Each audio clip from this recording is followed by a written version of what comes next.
Hi everyone, you're welcome once again to MOD Economics YouTube channel.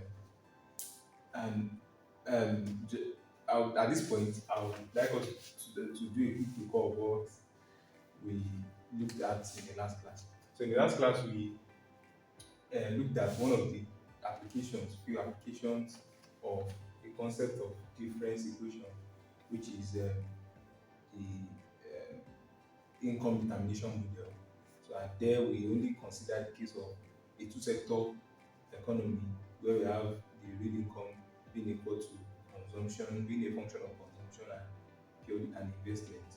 So and in today's class, we are going to begin at another application of economics, which is the Cobweb model. Now, as its name implies, cobweb model. So the model basically uh, looks like the web of a spider. So that's exactly the way the model looks. So and the thing is, the cobweb model basically it finds its application in the area of agricultural production basically. So it's the model talks about current supply being dependent on the the past value of price. In this case, maybe a 1 year period price, like let's say the last year's price of a particular agricultural commodity, and that's because so what suppliers do in this case is they um, decide to on a particular quantity they are going to this year's quantity they are going to sell by looking at um, the 1 year period of their price. Okay, they are going to determine how much of their goods they are going to sell this year by looking at okay how much they sold it in maybe say in the past year, like let's say 1 year past period. So now here we have okay, let's say here we have the quantity demanded function which is C plus A. Now in this case this represents this is the intercept, let me put it that way. And here this is the slope. So this one measures because this is a demand function. This measures the relationship here which is usually negative, but here it is not specified. Then this is the quantity supplied, and then this is a positive function of this, and is a function now the supply in this case from the model, the current supply is a function of a 1 year period past value of price. So at equilibrium, so by equating these two, at equilibrium, quantity demanded will equal to quantity supply, and then we have this, we equate this to this. So we have this. Now, by algebraic manipulation, so by moving the terms here, okay, let's quickly show how we got here. So here, just by rearranging basically, you bring this here. Here we have C plus B T equals G plus H. So by just bringing this, rearranging the terms here, bringing this to this side and then this to this side, we have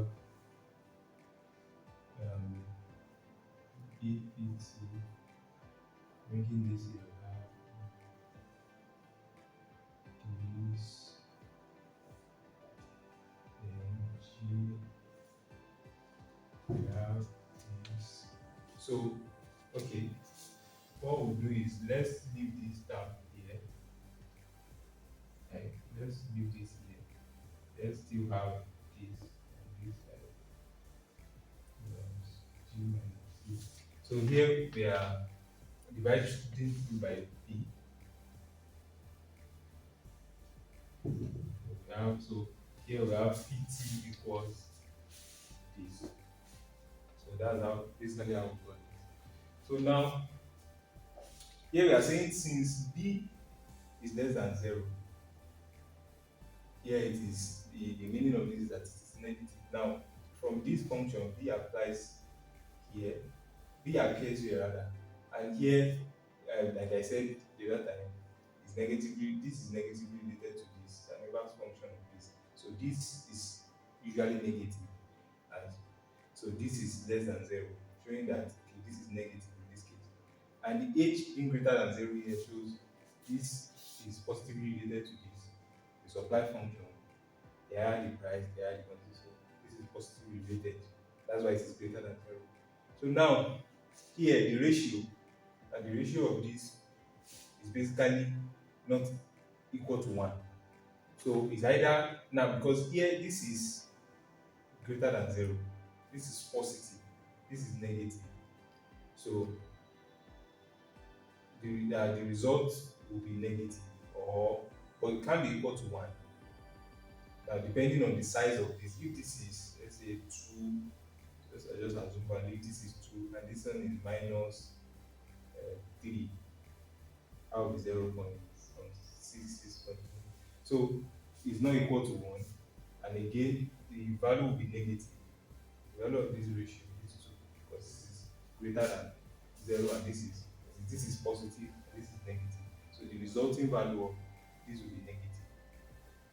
So now again, in this case, just like we did in the previous class when we were trying to come up with a formula for solving questions on income determination model, in this case again, we are going to come up with a formula that will look like the general formula we came up with in our very first class when we were talking about the difference, general formula for the difference equation. So that same formula, we're also going to come up with something here that looks just like that. So here again, from what we have here, so here we are saying that this stands for A. So we are representing, in this case again, we are representing A with this. The A term from that general formula is represented with that. And this,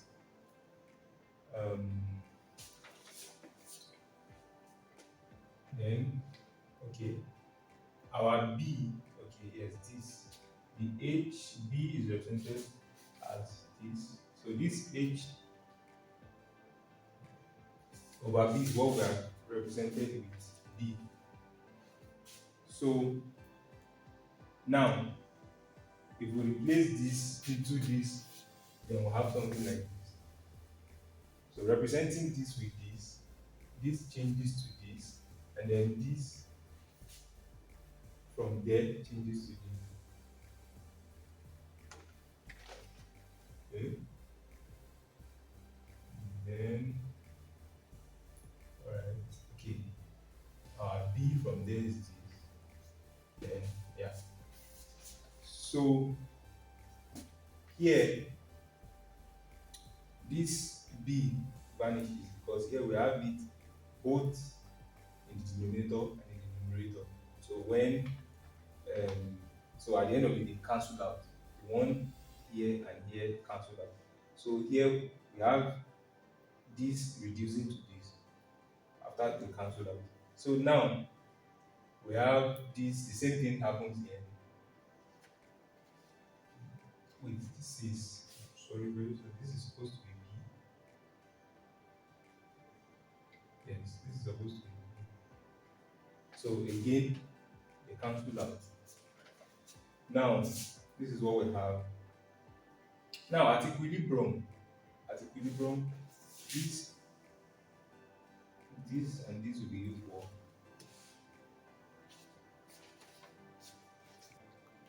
Alright, so I think I'm sorry for the way I have written this. Now, this is meant to be 1 minus h over b, because from here, this is what we have represented with this, and this is it. And also here, this is it. So we have something like this.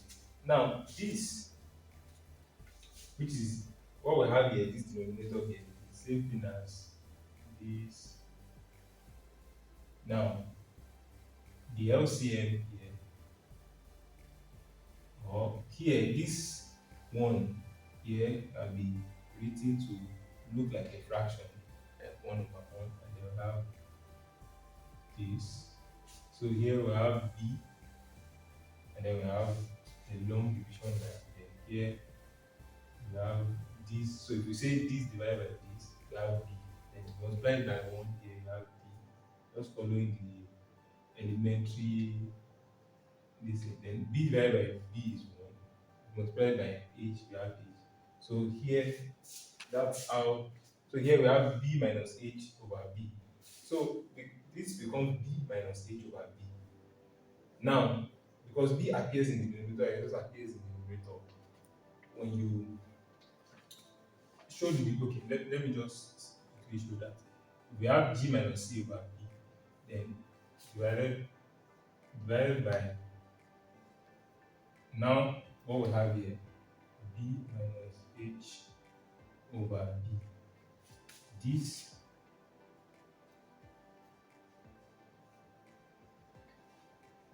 the numerator, then this changes, this is division, changes to multiplication because they are dealing with two fractions, one at the top and one at the bottom. So this changes to multiplication, and then you reverse this goes to the top, this comes here. So you have b over b minus h. So this cancels this out, and then we are left with g minus c over b minus h. So that's how we arrived at this. So the same thing applies here. So that's it. So now, at equilibrium, the price, that's the current price, and the 1 year, the past value of price will be equal, and they will be equal to an equilibrium price. So we have represented that equilibrium price. This is just an equilibrium price. We are representing some. There's good to be p always to an asterisk, like p this way. So this is just to denote equilibrium, so equilibrium price. So at equilibrium, the price will be equal. The current price and the 1 year past price will be equal. Now, and at equilibrium will mean, again, applying still following the same notion of particular solution or intertemporal equilibrium and deviation. In this case, complementary. This is the complementary part of the equation, which is this is the complementary part. This is the particular solution for the intertemporal equilibrium. So this price at equilibrium will converge to this, because as this one approaches infinity, this overall expression here will drop out, because this will get closer and closer to 0, and then this will vanish out of the equation, and this will approach this. So at equilibrium, this will eventually get towards this. So here, the equilibrium price is this, expressed as this. Now, if we are representing the equilibrium price with this, it means finally here, the current price, which in this case is the equilibrium, at equilibrium, the current price, which is at equilibrium, will be, now that we have this to be this, you just replace this here, and then this equation reduces to this, because now we have represented the equilibrium price with this. We have established that at equilibrium, this overall equation will approach this expression here, and this is it. So just as a way of reducing this overall equation, this will be replaced back here, and then we have this. Now at this point, it is important to establish some some conditions. Now it is important, there's an expression here, which is this ratio is very important in determining whether or not this particular equation will approach equilibrium. So this ratio here, if, let's say for instance, looking at the first situation, if this h, which is a term from the supply function, with h is coming from the slope of the supply function, if it is greater than this, like now we are comparing the absolute value, if the absolute value of this is greater than this, the overall the ratio now will be greater than 1. It is if this, because we are comparing positive value now, so if the positive value of this is greater than positive value of this, it means we have a value greater than 1, and then it means that the time part will be explosive. Now, the time part will be explosive because this solution will continue to move away and away from equilibrium. This price that we arrive at here will not move towards this. This is the equilibrium price. This is the current price. The current price will not be the equilibrium price. It will be the price that moves away from that equilibrium price. So the time part, the price at that point will explode. That's the term. It explodes. Why on the other hand, if we have this, this time here to be equal to the absolute value, it means this, no, this shouldn't be negative one. This is okay. Oh, is okay. Here, here we are comparing absolute value there, but here these are actual values. So this is just saying if this is negative, because in a normal situation, this will be negative because it's coming from demand one function. If it happens that the values are the same, then this ratio becomes 1. But because this one usually will be negative, we have -1. So in that case, what happens is the time part will oscillate, but it will be uniform because it is 1. So the oscillation will be the same. It will keep oscillating around that point, but it will be uniform. It will be the same. It's not as if it will be bigger at one point, at a point, and smaller at a point. But it will keep rotating at the same point. Now, the last condition here is when we have this, the absolute value of this h to be less than this, the ratio will be less than 1. Because here, this is bigger. So here, this is bigger than this. So the result of that ratio will be less than 1. And then the time part will converge. So this is the ideal solution that we expect or that we want, that is desirable. We want a time part that will converge, the one that will move towards equilibrium. That's the goal. So, alright, at this point, I would like us to solve an example just to understand what I've been talking about. So, now, here we are to solve this for the market price and equilibrium price. Now, from here, this is the quantity demand equation and the quantity supply equation. So, here the first thing we are doing is to equate them. So, we are equating, so at equilibrium, we have QDT.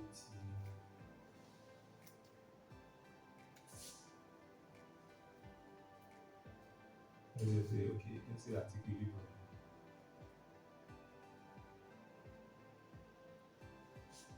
So there we have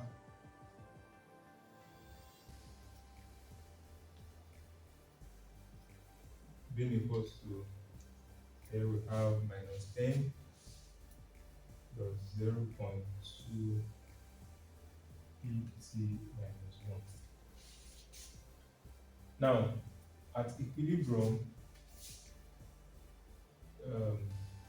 this, the price, the whatever price is.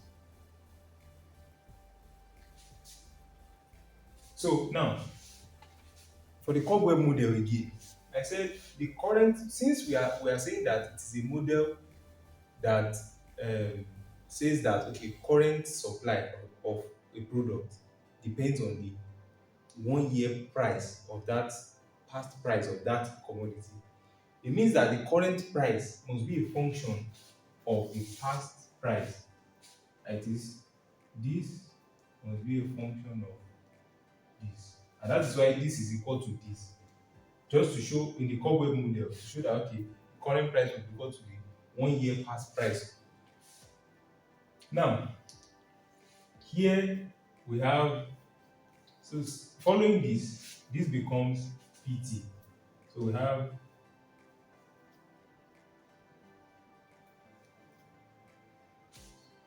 So on this side, this becomes,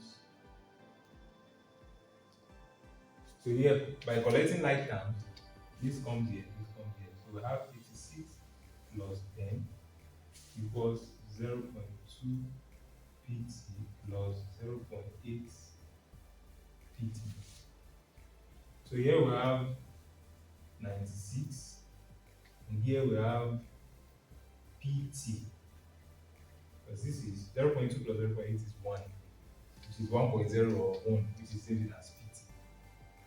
So you can just, so pt, which is still the same thing. So pt is this, which is now equal to the equilibrium price. But now, this shows the current price. Now, to apply, following this formula that we have here, looking at this formula, this is the equilibrium price. The equilibrium, to get our equilibrium price, this is just the current price of the product. This PE is the equilibrium price. Now, the equilibrium price is, so applying this formula, the equilibrium price is this. So now we need to know what these letters represent in the equation, given equation in this case. So now again, we can just start by identifying the letters. So now, following just what we have here, following what we have here, from there, this, okay, let's use this.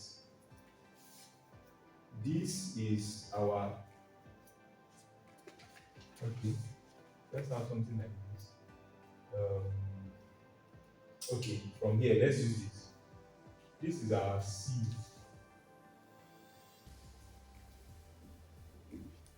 And this is our B. This is our G. And this is H. So now that you have labeled those equations, you can easily just apply this formula. So G from there is minus 10. C is 86. B minus 0.8. H plus 0.2. So here we have minus 96, minus 10 minus 86 is minus 96. And then we have here minus 1.0, which is empty as minus 1. So this cancels this, and then we are left with 96. So now, applying this formula now, we have our PT. Just to demonstrate, here we are trying to demonstrate if this the equation that shows whether the current price will converge or diverge from the equilibrium price. So this is that equation that shows that. So from here you can easily see if, so P is minus. So because in this case we are not giving an initial value for P, you can still rewrite that. And then the PE 96. Here our H over B, all raised to the power of T, plus PE 96. Value we got here 96. So in fact, from here we can easily see that this converges to this because they are equal. The current price in this case is equal to the equilibrium price. But here,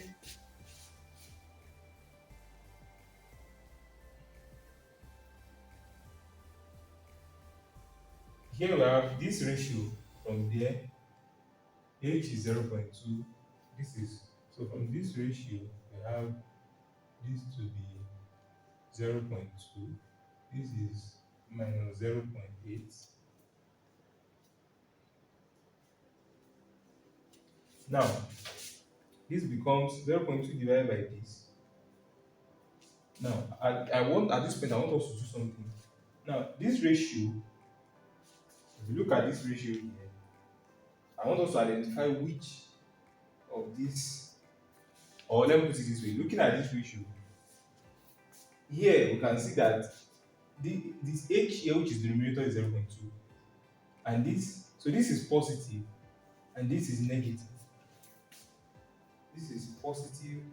Now if you take the absolute value, let's say we are taking the absolute value, we take the absolute value of this, they are both positive, and but in this case this will be the resulting, the ratio will be, okay, let's check if this ratio will be less than 1 or greater than 1. So if we divide this by this, we have 2. Let's just work with fraction. Let's say 2 this, and then